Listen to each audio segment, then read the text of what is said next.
बिस्मिल्लाहिर्रहमानिर्रहीम। Dear students, अस्सलाम वालेकुम।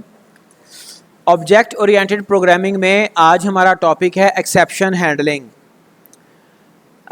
एज़ यू नो के प्रोग्रामिंग लैंग्वेजेस में बेशुमार एरर्स आ जाते हैं। एरर्स की टाइप्स आपने देखी हैं, कुछ सिंटैक्स एरर हैं, लॉजिकल एरर हैं, रन टाइम एरर हैं। तो उन एरर्स को हैंडल करने के लिए कई एक मेथड्स हैं। उनमें से एक तरीका है एक्सेप्शन हैंडलिंग। ठीक है जी। एक्सेप्शन को उर्दू में कहा जाता है इस्तिस्ना। इस्तिस्ना कोई ऐसी सिचुएशन जो कि बिल्कुल हटके हो। ठीक है जी। Exception handling simple is that कि ये एरर्स को हैंडल करने का एक तरीकाकार है। एक्सेप्शंस होती क्या हैं? When executing C++ code, different errors can occur. Coding errors made by the programmer, errors due to wrong input or others unforeseeable things. Coding error तो ज़ाहिरी बात है, आपके प्रोग्रामर से कोई ना कोई मिस्टेक हो जाती है। जो आपके सिंटैक्स एरर्स हैं वो कंपाइलर आपको फ़ौरन नोटिफाई कर देता है। ठीक है जी। फिर लॉजिकल एरर्स हैं जिसमें आउटपुट आपकी सही नहीं शो करता, गो के उसमें कोई कोड में सिंटैक्स में कोई एरर नहीं होता। फिर रन टाइम एरर्स हैं। रन टाइम एरर्स ऐसे हैं कि जो आपके कोई ऐसे रिसोर्सेज को आप यूज़ कर रहे हैं, किसी ऐसी फाइल को आप ओपन करना चाह रहे हैं जो कि एग्जिस्ट ही नहीं करती, तो वो रन टाइम एरर आते हैं। तो इन एरर्स को मैनेज करने के लिए, हैंडल करने के लिए हम एक्सेप्शन हैंडलिंग को यूज़ करते हैं। When an error occurs, C++ will normally stop and generate an error message. अगर तो कंपाइल टाइम था तो कंपाइलर कंपाइल करते ही उसको एरर दे देता है। अगर रन टाइम एरर था तो वो जनाब जब रन टाइम एरर आया आपका प्रोग्राम वो टर्मिनेट कर जाएगा। ठीक है। और अगर लॉजिकल था तो वो सिर्फ आउटपुट सही नहीं आएगी, प्रोग्राम चलता रहेगा लेकिन आउटपुट भी सही नहीं देगा, फिर आपको उस एरर को फाइंड आउट करना मुश्किल होगा। तो जो एक्सेप्शंस हैं वो बजाय इसके कि आपका प्रोग्राम टर्मिनेट हो, हम एक्सेप्शन हैंडलिंग करते हैं, उसको प्रॉपर वे में हम उसको टैकल कर लेते हैं। The technical term for this is C++ will throw an exception, throw an error. तो जो हमारे प्रोग्राम टर्मिनेट करते हैं उसके लिए जो C++ कंपाइलर है वो क्या करता है? एक्सेप्शन थ्रो करता है, एरर थ्रो करता है। हमने उस एरर को इम्प्लिसिटली थ्रो नहीं होने देना, उसको प्रोग्राम को टर्मिनेट नहीं होने देना, बल्कि हमने उसको कैच करना है, हमने उसको टैकल करना है, हैंडल करना है। एक्सेप्शन हैंडलिंग की जाती है यूजिंग दीज 3 कीवर्ड्स। ये 3 इसमें इंपॉर्टेंट चीज़ें हैं। ट्राई है, थ्रो है, कैच है। जब भी आपका कोई एरर आता है, रन टाइम एरर आता है, एक्सेप्शन आती है, उस वक्त आपका जो कंपाइलर है वो एरर थ्रो करता है, एरर थ्रो करता है और प्रोग्राम आपका टर्मिनेट हो जाता है। अब हमने क्या करना है? हमने ट्राई और कैच को साथ यूज़ करना है। ट्राई क्या करता है? ट्राई वो ब्लॉक होता है जिसमें हम अपना सेंसिटिव कोड लिखते हैं, अबाउट विच वी नो कि यहाँ पे एरर आ सकता है। हमें प्रोग्रामर को आइडिया तो होता है ना कि इस कोड में एरर आ सकता है। आप कोई 2 नंबर्स को ऐड कर रहे हैं और आपको पता है कि जिस नंबर पे ऐड होना है वो यूज़र से आप ले रहे हैं, यूज़र 0 भी एंटर कर सकता है। तो डिवीजन बाय 0, डिवाइडिंग बाय 0 आपको पता है कोई कैलकुलेटर, कंपाइलर, कंप्यूटर, CPU उसको टैकल नहीं करता। इस तरह का सिचुएशन, आप कोई फाइल ओपन कर रहे हैं, आपको आइडिया होता है कि शायद फाइल डिलीट ना हो गई हो, फाइल में कोई प्रॉब्लम ना हो, तो फाइल ओपन करनी है तो आपको पता है उसमें कोई ना कोई एरर आ सकता है। तो ऐसे कोड को, ऐसे सेंसिटिव कोड को हम ट्राई ब्लॉक में लिखते हैं। ठीक है। अगर उसमें कोई एरर आ गया, कंपाइलर ने उसको एरर को थ्रो किया, तो उसको हम कैच ब्लॉक में टैकल करते हैं, हैंडल करते हैं, मैनेज करते हैं। मैं आपको थोड़ा सा यानी कि बात को समझाने के लिए आपको मैं जो है ना वो एक एग्जांपल देता हूँ, रेलिवेंट है। हम ये चंद दिन पहले मीरपुर गए, वहाँ पे हमने देखा डैम। ठीक है जी। जहाँ पे भी डैम बनाया जाता है वहाँ पे उन्होंने ओवरफ्लो को, वाटर को टैकल करने के लिए कोई ना कोई मतलब स्पेस रिजर्व रखी होती है जहाँ पे वो पानी को निकाल सकें, वाटर को मैनेज कर सकें। तो बजाय इसके कि वो सैलाब आए या मामला ख़राब हो, उसको टैकल किया जाता है, हैंडल किया जाता है। Anyway, exception handling in C++ consist of 3 keywords try, throw and catch. Try statement allows you to define a block of code to be tested for errors while it is being executed.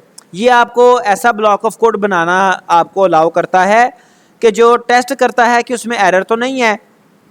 ठीक है जी, to be tested for errors while it is being executed, execution के दौरान check करता है कि अगर इसमें एरर है तो फिर क्या करता है जी, उसको एरर थ्रो होता है और उसको हम कैच कर सकते हैं। और जो आपका थ्रो है, throw keyword throws an exception when a problem is detected which lets us create a custom error. तो थ्रो जब कोई प्रॉब्लम डिटेक्ट होगी उस वक्त वो थ्रो के ज़रिए से हम कस्टम एरर जनरेट कर सकते हैं। एक तो वो एक्चुअल एरर है जो कि कंपाइलर जनरेट करता है, अरे इंडेक्स आउट ऑफ बाउंड या फिर file not found, dividing by zero, ये वो बाय डिफ़ॉल्ट एरर्स हैं। तो आप उन बाय डिफ़ॉल्ट को ओवरराइड कस्टम एरर उसके ज़रिए से थ्रो करवा सकते हैं, rather than default error. Custom error throw करवाने के लिए, खुद से एरर थ्रो करवाने के लिए थ्रो कीवर्ड यूज़ होता है। ठीक है जी। कैच क्या करता है? The catch statement allows you to define a block of code to be executed if an error occurs in the try block. अगर ट्राई ब्लॉक में एरर आता है तो कैच ब्लॉक उसको हैंडल करती है। ठीक है, रिपीट कर रहा हूं, ट्राई ब्लॉक में सेंसिटिव कोड आता है ये चेक करने के लिए, टेस्ट करने के लिए कि एरर आया तो नहीं। ठीक है, कैच ब्लॉक अगर एरर आ जाए तो कैच ब्लॉक में ट्रांसफ़र होता है आपका कंट्रोल, कंपाइलर वहाँ पे जाता है और वो उसका कोई सब्स्टिट्यूट कोड रन करेगा या फिर उसको टैकल करेगा कैच ब्लॉक। और थ्रो जो है कीवर्ड ये यूज़ होता है कस्टम एरर सेंड करने के लिए। वैसे बाय डिफ़ॉल्ट जो कंपाइलर है वो एरर थ्रो कर देता है, but if you want to throw custom error then you use throw keyword. Try block हम कीवर्ड यूज़ करते हैं ट्राई ब्लॉक, चूंकि ब्लॉक की बात की गई ना, ट्राई कीवर्ड यूज़ करेंगे। उसके बाद हम पेयर ऑफ करली ब्रेसेस यूज़ करेंगे। उन पेयर ऑफ करली ब्रेसेस के दरमियान C++ लैंग्वेज में, सी लैंग्वेज में या फिर लैंग्वेजेस में ब्लॉक या स्कोप हम पेयर ऑफ करली ब्रेसेस को नॉर्मली कहते हैं। ब्लॉक की बात कर लें या स्कोप कह लें तो opening curly brace and closing curly brace दोनों मिल के स्कोप बनाते हैं, ब्लॉक बनाते हैं। As you can see here, ये आपका ट्राई ब्लॉक है, ट्राई कीवर्ड आ गया और ये ओपनिंग करली ब्रेस आ गई और ये क्लोजिंग। इसीलिए मैं कहता हूँ अक्सर औकात जैसे आपने क्वेश्चन किया, इसलिए मैं कहता हूँ hold your horses. Some time जो क्वेश्चन होता है वो अगली स्लाइड में कहीं ना कहीं उसका आंसर मौजूद होता है। तो बहरहाल अच्छी बात है क्वेश्चंस भी। तो ये ट्राई ब्लॉक है। ट्राई ब्लॉक में क्या होता है? Block of code to try, जो हम टेस्ट करना चाह रहे हैं, which programmer understand about that कि यहाँ पे एरर आ सकता है, यहाँ पे कोई एक्सेप्शन आ सकती है। तो वहाँ पे हम क्या करेंगे, वो कोड, सेंसिटिव कोड लिखेंगे, block of code to try. फिर अगर हमने कोई कस्टम एरर सेंड करना है तो वो हम थ्रो करेंगे। अगर ना भी करेंगे तो फिर उसके बाद कैच आपका ब्लॉक आएगा, जो कि एरर आने के बाद जहाँ पे कंट्रोल ट्रांसफ़र होगा, यहाँ पे हम अपना कोई सब्स्टिट्यूट कोड, कोई उसकी हैंडलिंग कर रहे होते हैं। नीड ऑफ एक्सेप्शन हैंडलिंग क्यों है? एक ये आप रियल कोड देखें, सिंपल ये देखें, यहाँ पे ये आपका दो वेरिएबल्स डिक्लेयर किए, ए और बी, और सी, तीन वेरिएबल्स हैं, दो इनिशियलाइज कर दिए 10 और 0 के साथ। C is equal to A dividing by B. अब बी की वैल्यू 0 है। जब कंपाइलर यहाँ पे आएगा, इसमें टेक्निकली सिंटैक्स का कोई एरर नहीं है, सिंटैक्स ठीक है, सेमीकोलन लगा हुआ है, ऑपरेटर सही लगे हुए हैं, एक्सप्रेशन सही बनी हुई है, एवरीथिंग इज ओके। बट जब कंपाइलर यहाँ पे आएगा तो रन टाइम एरर जनरेट करेगा, बिकॉज बी इज 0। तो डिवाइडिंग बाय 0 को कोई कंपाइलर, कोई CPU, कोई कैलकुलेटर टैकल नहीं कर सकता, एरर आएगा। तो इस तरह की सिचुएशंस को, सिर्फ ये एक नहीं, इस तरह की सिचुएशंस को टैकल करने के लिए एक्सेप्शन हैंडलिंग यूज़ की जाती है। ठीक है, जैसे ये देखें, अब यहाँ पे ये आपका वही same code, same variables A B और सी, और इसको हमने ट्राई ब्लॉक में लिखा। हमने कहा if B is equal to 0, अब यहाँ पे तो ये इनिशियलाइज किया ना हमने बी को, हम बी सी इन बी करवा सकते हैं, सी इन बी करवा सकते हैं, यूज़र से वैल्यू भी ले सकते हैं। उस केस में तो हमें पता भी नहीं ना होता कि उसने 0 वैल्यू देनी है या कोई और वैल्यू देनी है, हम ए बी को यूज़र से भी ले सकते हैं, ठीक है। एनीवे, इफ़ बी इक्वल 0, फिर क्या जी, थ्रो कस्टम एक्सेप्शन। ये कस्टम एक्सेप्शन के लिए थ्रो कीवर्ड यूज़ करते हैं, अदरवाइज कंपाइलर ने थ्रो करनी ही करनी है एक्सेप्शन, डिफ़ॉल्ट एक्सेप्शन थ्रो होनी ही होनी है। डिवीजन बाय 0 नॉट पॉसिबल, और ये वाला जो कोड है, सॉरी इस कोड पे तो वो आएगा ही नहीं। थ्रो के बाद वो डायरेक्ट कैच को ढूंढता है, कंपाइलर थ्रो के बाद कहाँ जाता है, कैच को ढूंढता है, ठीक है। अब ये कैच पे आया, यहाँ पे एक्सेप्शन कॉट हुई, कैच हुई एक्सेप्शन, और उसने क्या किया, उसने एक्सेप्शन को प्रिंट करवा दिया, एरर प्रिंट करवा दिया।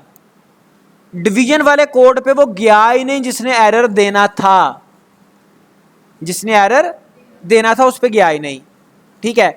तो इसकी आउटपुट क्या आएगी, डिवीजन बाय 0 नॉट पॉसिबल। तो ये हमारे पास एक्सेप्शन हैंडलिंग का मेथड है। एक और देखें, ये हमारे पास आप देख सकते हैं, ये एक अरे बना दी इंट टाइप की, और इसमें इसको इनिशियलाइज भी कर दिया, फिर ये फॉर लूप लगा दी, ये आई वेरिएबल एक लिया, 0 से इसको इनिशियलाइज किया, और i इज़ लेस देन 2, मतलब ये 2 टाइम्स चलेगा, 0 और 1 के लिए चलेगा, और i में करवा दिया प्लस प्लस 0 1। क्या मतलब कि इसके अरे के हमारे इंडेक्स ही 2 हैं, 0 और 1 दो ही वैल्यूज़ हैं, 2 इंडेक्स के लिए चलेगा। इंट ex एक और वेरिएबल ले लिया ex के नाम से, और ex में अरे की पहली वैल्यू स्टोर करवा ली। तो अब ये देखें, ये हमारे पास एक और एग्जांपल है, इसमें ये एक वेरिएबल नया इंट लिया हमने, और इसमें अरे x की पहली जो वैल्यू है वो इसमें स्टोर करवा ली ex में वेरिएबल में। अब ट्राई हमारा ब्लॉक आ गया, if ex is greater than 0। अगर हम अपनी अरे के वैल्यूज़ को देखें, अरे की वैल्यूज़ को अगर देखें, तो अरे में 2 वैल्यूज़ पड़ी हैं, एक -1 है, एक 2 है। जब इसका इंडेक्स 0 था x का, अरे का 0 पे, चूँकि यहाँ पे x ऑफ i हमने यूज़ किया, तो i की वैल्यू स्टार्ट पे है 0, x ऑफ 0 की वैल्यू -1। जब ये -1 होगी तो -1 जो है ये 0 से बड़ा नहीं है, तो क्या होगा, कंडीशन ट्रू होगी, थ्रो करेगा ex, ठीक है जी। और एल्स के केस में थ्रो करेगा ex, ये हमारे पास करैक्टर है, इसको एज अ करैक्टर थ्रो करेगा, ठीक है। तो उसके बाद ट्राई ब्लॉक देखेगा, सॉरी कैच ब्लॉक देखेगा, ये हमारे पास मल्टीपल कैच है। एक जगह पे उसने ex इंट कैच किया, एक जगह पे उसने ex कैच किया 4 करैक्टर। अब यहाँ से हम ये देखते हैं कि एक ट्राई ब्लॉक के अगेंस्ट एक से ज़्यादा कैच ब्लॉक्स आ सकते हैं, ठीक है। तो जिसके साथ वो आपकी जो थ्रो की गई एक्सेप्शन वो मैच करेगी, वो वहाँ पे एंटर हो जाएगा, ठीक है। चूँकि ये फॉर लूप लगा हुआ है, फर्स्ट टाइम जो 0 इंडेक्स पे वैल्यू पड़ी है -1, वो -1 इज़ नॉट ग्रेटर देन 0, तो एल्स केस में जाएगा, फर्स्ट टाइम आपका करैक्टर, ये वाला कैच आपका मतलब इस कैच पे जाएगा।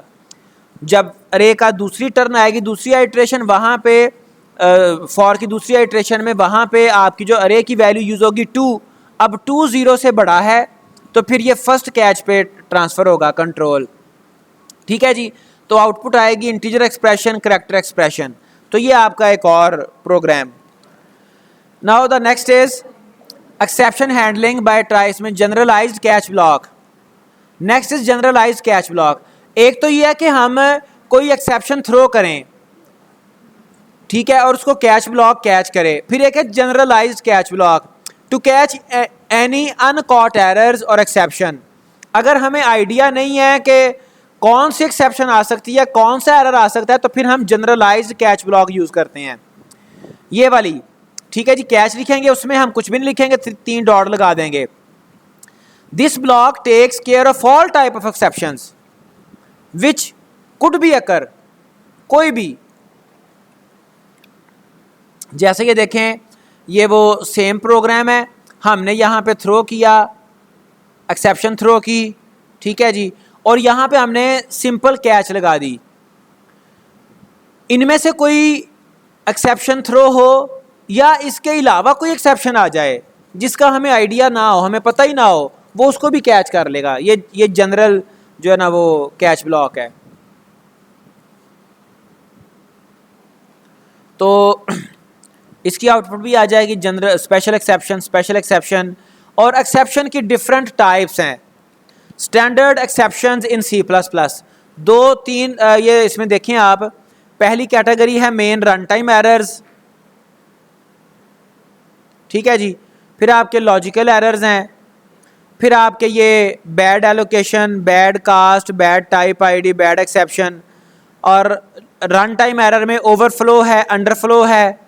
लॉजिकल एरर में इनवैलिड आर्ग्यूमेंट्स हैं, लेंथ एरर है, आउट ऑफ रेंज। तो ये डिफरेंट आपकी स्टैंडर्ड एक्सेप्शंस हैं C++ जिनको सपोर्ट करता है। अब इसमें देखें, standard exception and exception and parent class of all the standard C++ exceptions, ये सब की पेरेंट क्लास है। स्टैंडर्ड एक्सेप्शंस की पेरेंट क्लास, जिसमें बाकी सारी एक्सेप्शन यू कैन से के उसके अंडर आती हैं। फिर bad allocation, this can be thrown by new keyword है एक। Bad cast, this can be thrown by dynamic cast, हमारी वैल्यूज कास्ट होती हैं, कास्टिंग एक टाइप से दूसरी टाइप में कन्वर्ट करना, टाइप कास्टिंग जिसे कहा जाता है। Bad exception, this is useful device to handle unexpected exceptions in a C++ program. Type ID, bad type ID, this can be thrown by type ID. Further, logic error, an exception that theoretically can be detected by reading the code. This is next is domain error. This is an exception thrown when a mathematically invalid domain is used. Invalid argument, this is thrown due to invalid arguments. Length error, this is thrown when a too big standard string is created. STD, this is next is out of range. This can be thrown by the at method, for example std vector and std bit set. Next is runtime error, an exception that theoretically cannot be detected by reading the code, जो कि compiler read नहीं करता.